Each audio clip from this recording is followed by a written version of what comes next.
അകന്നുപോയപ്പോൾ അറിയാതെ പുറത്തു വന്ന കണ്ണുനീർ പോലും എന്നോട് ചോദിച്ചു, ഇഷ്ടമായിട്ടും വിട്ടുകളഞ്ഞതെന്തേ? പറയാതെ ഇറങ്ങിപ്പോയതുകൊണ്ടാണ്. തിരികെ വരുമെന്നോർത്ത് അവസാനമില്ലാതെ കാത്തിരുന്ന് മനസ്സ് കല്ലാക്കി വെച്ചിട്ടുണ്ട്. ഇനി അത് തകർക്കാൻ ആർക്കും പറ്റില്ല. ഇനി അതിനായി ശ്രമിക്കേണ്ട, തോറ്റുപോകും. കടന്നു വന്ന ജീവിത വഴിയിൽ എവിടെയോ വീണു കിടപ്പുണ്ട് എൻ്റെ മനസ്സ്. തിരികെ നടന്ന് തേടി പിടിക്കാൻ ആഗ്രഹമുണ്ടെങ്കിലും ശ്രമിക്കാത്തത് ആ വഴികളിൽ കാത്തു നിൽപ്പുണ്ട്. നാം ഒരുമിച്ച് പങ്കിട്ട നിമിഷങ്ങളുടെ ഓർമ്മകളും സ്വപ്നങ്ങളും എന്നറിയാവുന്നത് കൊണ്ടാണ്. ഒരിക്കൽ കൂടി അവയെ കണ്ടുമുട്ടിയാൽ അല്പപ്രാണൻ മാത്രമായി നഷ്ടപ്പെട്ട എൻ്റെ മനസ്സ് ചിതറിത്തെറിച്ചേക്കാം.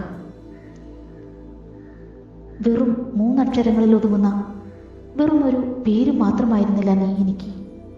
ഒരു പക്ഷേ അതുകൊണ്ടാകാം ഋതുക്കളും കാലവും മാറി മാറി ശ്രമിച്ചിട്ടും എൻ്റെ പേരിലെ അക്ഷരങ്ങൾ മറ്റൊരാളിൻ്റെ പേരിന് പിന്നിലും കാണാൻ നിനക്ക് സാധിക്കാത്തത്.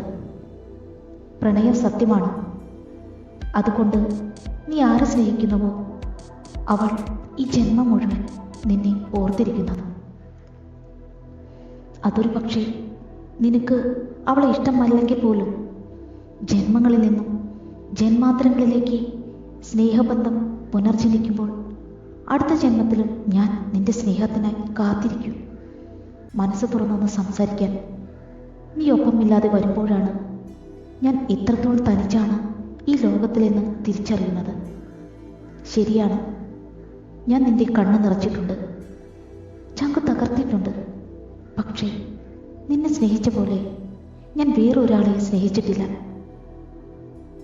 നിന്റെ നിഷ്കളങ്കമായ ആ കണ്ണുകളാണ് എന്നെ നിന്നെ പ്രണയിപ്പിക്കാൻ പഠിപ്പിച്ചത്. നിന്റെ തിരിഞ്ഞു നോക്കാതെയുള്ള അവസാന യാത്രയാണ് എന്നെ സ്വപ്നങ്ങളെ പ്രണയിപ്പിക്കാൻ പഠിപ്പിച്ചത്. നാളെയുടെ മറവിയുടെ തീരത്ത് ഒരു പക്ഷേ നീ എന്നെ ഉപേക്ഷിച്ചേക്കാം. എങ്കിലും ഞാൻ സന്തോഷിക്കും. എന്നെ സ്നേഹിക്കാൻ പഠിപ്പിച്ചിട്ടാണല്ലോ നീ എന്നെ ഉപേക്ഷിക്കുന്നത്. ഒരു നിമിഷം കൊണ്ട് ഒരു ആയുസ് ജീവിക്കാമെന്ന് എന്നെ പഠിപ്പിച്ച മനസ്സിൻ്റെ ഏറ്റവും സുന്ദരമായ വികാരത്തിൻ്റെ പേരാണ് നീ. നിങ്ങൾക്ക് ഈ വീഡിയോ ഇഷ്ടമായോ?